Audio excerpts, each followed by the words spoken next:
All right, so we are starting a new read aloud today, and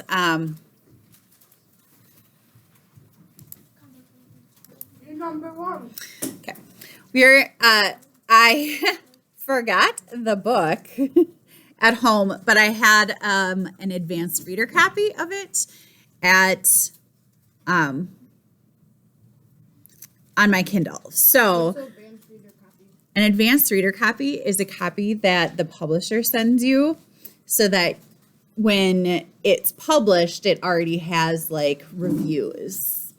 So like I read it before it actually came out.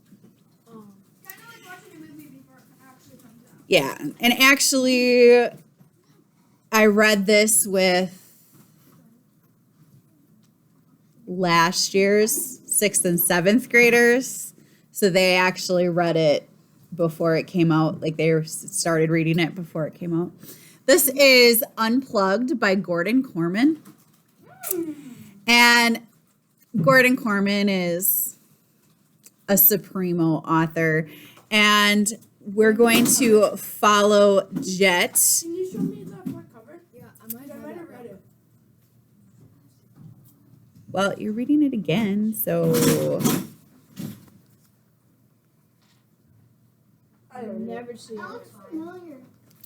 it came out in January of last year. So That's a year ago. No, I didn't read it. It's almost an anniversary. yeah. It's anniversary. Jet Baranoff. Matt says I could see the majestic beauty of the American Southeast if I'd bother to glance out the window. So I glance. Clouds, I report. Whoop-de-doo.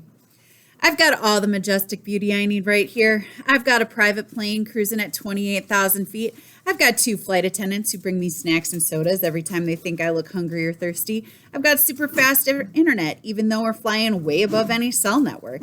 My phone connects to a system of satellites thanks to a tiny chip designed by Fuego, the tech company started by my father.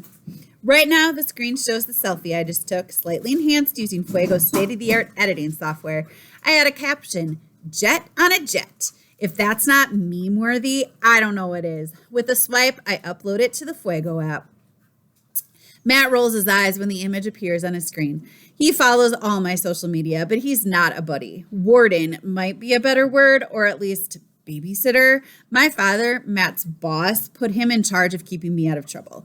That might be the hardest job in Silicon Valley right now. Quantum computing is patty cake compared with with trying to make me do something I don't want to.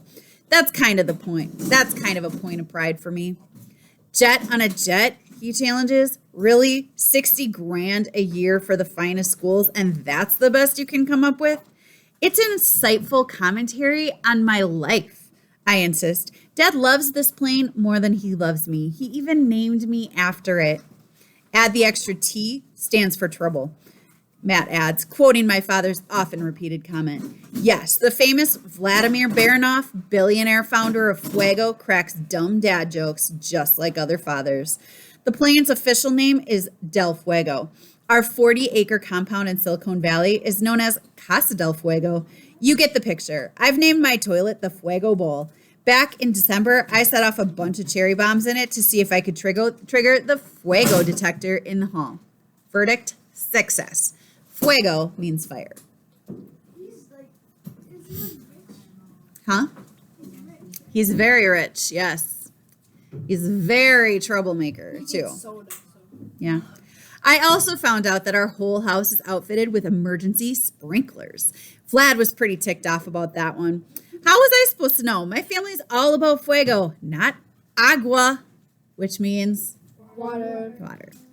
Come to think of it, that was in Spanish. Yep. Come to think of it, that was just about when Matt began spending a lot more time in the company of his boss's son.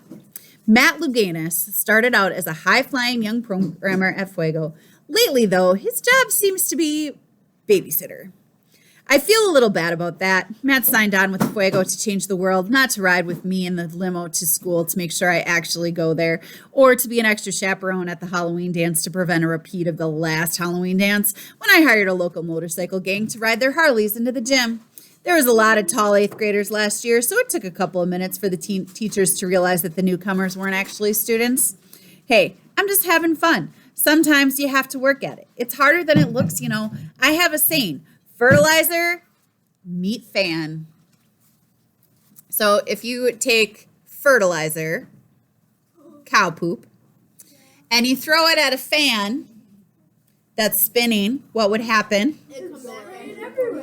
It'd go all over the place. It'd be a big old mess. So when he says fertilizer meet fan, he's saying, I'm about to make a big mess. I originally had another word for that first part. You can guess what that is. But it already got me kicked out of my private school. My third in 3 years, by the way. My mother flew all the way back from Ulaanbaatar to straighten things out. Starting with me. Vlad says that what I really need is to find some friends. That's also harder than it looks. People expect me to be a stuck-up rich kid, so they stay away. Whatever. I've gotten pretty good at lone wolfing it. Too good, some people think. Bay Area Weekly just named me Silicon Valley's #1 spoiled brat. Remember, we're talking about California. Think of all the other spoiled brats I had to beat out for this title. Vlad always says I should aim for the best. Besides, I've always got Matt. He's 27, but he still counts as a friend. I mean, I think he'd still hang out with me even if his boss didn't make him. Yeah, right. I'm sure he can think of a million things he'd rather do. The pilot makes an announcement to fasten our seatbelts and turn off all electronics. As usual, I ignore both messages.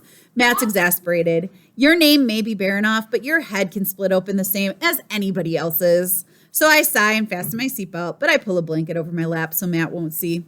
When we're on the tarmac, they open the door to let us out. The blast of heat and humidity nearly knocks me back into the galley.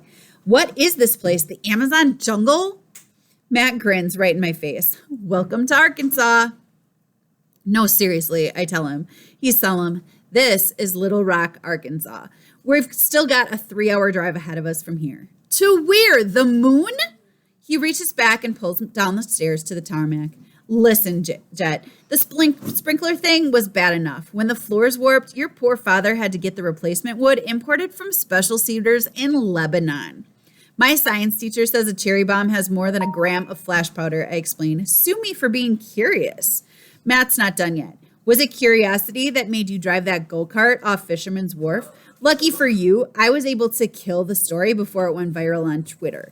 But when you pulled that little stunt with the drone, well, you can't blame me for that. I was just trying to get a few aerial shots of Emma Loudermilk's pool party. The problem was that sitting between my house with hers is San Francisco Airport. Fertilizer, meet fan. That wasn't my fault, I defend myself. How was I supposed to know the Air Force was going to scramble fighter jets to shoot down one little drone? Or that the pieces were going to break so many windshields in that parking lot? Don't act so surprised, Matt tells me firmly, steering me toward the terminal building. This isn't the first time your antics got you a little too much attention, and you had to lie low for a while.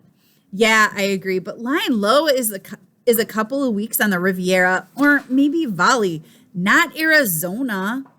Arkansas, he corrects me. So who's going to know if the two of us get back on the plane, fuel up, and fly someplace decent? Remember that private surf island off Australia where everybody gets their own chef? He cuts me off. Forget it, Jet. Your dad's right on top of this. The place we're going has a waiting list. He had to pull a lot of strings to get us in this summer. Waiting list, huh? I like the sound of that. In Silicon Valley, if you don't have to pull strings to get into something, it probably isn't worth getting into. What is it? Some sick new resort? They put it in Arkansas to scare away the uncool people?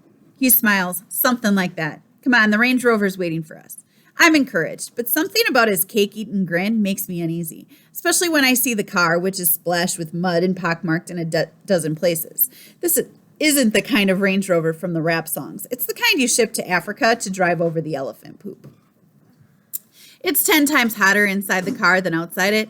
The air conditioning isn't broken. It just doesn't exist. The driver is either named Buddy or wants us to consider him our buddy. I'm not sure which. He assures us we don't need air conditioning. A certain amount of sweating is good for you, he calls over the engine's roar. It's part of the program. Keeps your skin pores open. You're cooler in the long run. Program? I ask Matt suspiciously. He just shrugs. The breeze feels like it's coming from a hairdryer set on fricassee. But after an hour on the road, I don't even care that I'm sweat drenched from head to toe. Where are we? I hiss. How much worse is this going to get? We're on our way, he insists, to the resort. But he doesn't look too happy either. Maybe the bumpy 2-lane road is messing with his stomach. No resort I ever went to had an approach like this. Couldn't we have gone by helicopter or float plane? He shakes his head. This place is really, really remote. Tell me about it. We haven't seen a solitary soul in 20 miles that didn't have feathers or 4 legs. This resort has a waiting list. I'd hate to see the one nobody wants to go to. Another hour goes by. The scenery doesn't change. Standing by the side of the road, a deer looks at me as we pass by. I swear, there's pity in his eyes. There are signs that talk about towns, but we never see any. By this time, I'm not just physically miserable and bored out of my mind, I'm also starving. I'd give 1,000 preferred shares of Fuego stock for a bag of Doritos. The luxury of the Gulf Stream feels like it happened in another lifetime, a way better one. Finally, 3 hours in, we get there. I look around for the trappings of a vacation hotspot. Palm trees, towering water slides, gleaming hotel buildings, nothing.